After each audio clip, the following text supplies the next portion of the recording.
Bloomberg-ის თანახმად ბიტკოინი 2022 წლის კრიპტო კოლაფსის შემდეგ ყველაზე უარესი თვიური შედეგისთვის ემზადება. მსოფლიოს მთავარი კრიპტოვალუტა მიმდინარე კვირას 7.6%-ით 80,553 დოლარამდე შემცირდა, პარასკევსკის შედარებით დასტაბილურდა, რომელთელიც 9%-ით დაეცა ეთერის ფასიც და $2,700 მიაღწია. მსგავსი კლება განიცადა მრავალმა სხვა მცირე ტოკენმაც. CoinGecko-s მონაცემებით ვირტუალური მონეტების საერთო საბაზრო ღირებულება აპრილის შემდეგ პირველად $3 ტრილიონ ნაკლებია. Bloomberg-ის მიერ შეგროვებული მონაცემების თანახმად ნოემბერში ბიტკოინმა თავისი ღირებულების დაახლოებით მეოთხედი დაკარგა, რაც 2022 წლის ივნისის შემდეგ ერთ თვეში ყველაზე მაღალი მაჩვენებელია. ამერიკაში დონალდ ტრამპის პრეზიდენტობის დროს კრიპტოვალუტის მომხრე თეთრი სახლისა და ინსტიტუციური პოპულარობის ზრდის მიუხედავად ბიტკოინის ფასი ოქტომბრის რეკორდულ მაჩვენებელთან შედარებით 30%-ით მეტით დაეცა.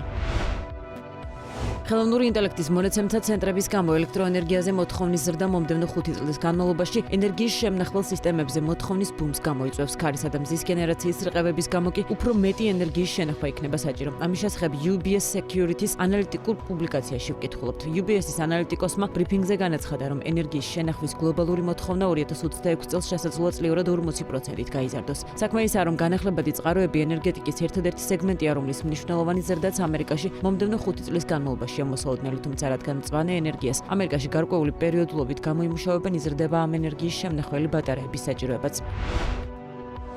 უმსხვილესი რუსული საბანკო საფინანსო ჰოლდინგის Sberbank-ის განცხადებით წლის ბოლომდე კომპანია თანამშრომლების 20%-ს გაათავისუფლებს. კომპანიის ხელმძღვანელობის განცხადებით სამსახურის გარეშე დარჩებენ ის თანამშრომლები, რომლებიც დაბალი ეფექტიანობით გამოირჩევიან, როგორც ცნობილია მათ სამუშაოს ხელოვნური ინტელექტის შეასრულებს. კონკრეტულად რომელი AI მოდელების გამოყენებას გეგმავს Sberbank-ი ამ ეტაპზე უცნობია, თუმცა განცხადებაში აღნიშნულია, რომ კომპანია ამ მიმართულებით $1 მილიარდი ინვესტიციას დებს და ის ექსტრემალურად მაღალი ეფექტიანობის AI აგენტებს მიიღებს, რომლებიც მომავალში სხვა თანამშრომლებსაც ჩაანაცვლებს.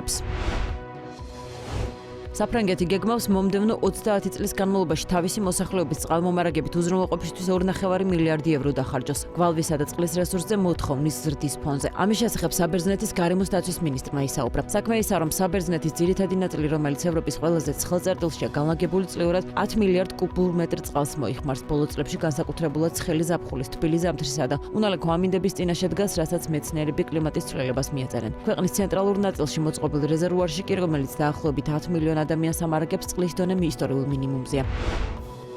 ფრანგულმა კომპანია HoloSoils-მა ქვეყანაში მზის პანელების საწარმოს ასაშენებლად $255 მილიონ მეტი ინვესტიცია მოიზიდა და განაცხადა, რომ ქარხანა, რომელიც ამ დაფინანსებით აშენდება, ევროპაში ამ დანიშნულების უდიდესი საწარმო იქნება. მზის ენერგია კრიტიკულად მნიშვნელოვან როლს ასრულებს ევროკავშირის გეგმაში ბლოკი ენერგიის სუფთა წყაროებზე გადაერთოს და რეგიონის რუსულ ენერგიაზე დამოკიდებულება შეამციროს. ამ ფონზე ივლისის მონაცემებით ევროკავშირის მიერ მზის ენერგიის ექსპანსია 10 წელზე მეტი ხნის განმავლობაში პირველად შენელდა. HoloSoils-ის ელექტროსადგურის პროექტის ექსპლუატაციაში შესვლა 2030 წლისთვის იგეგმება.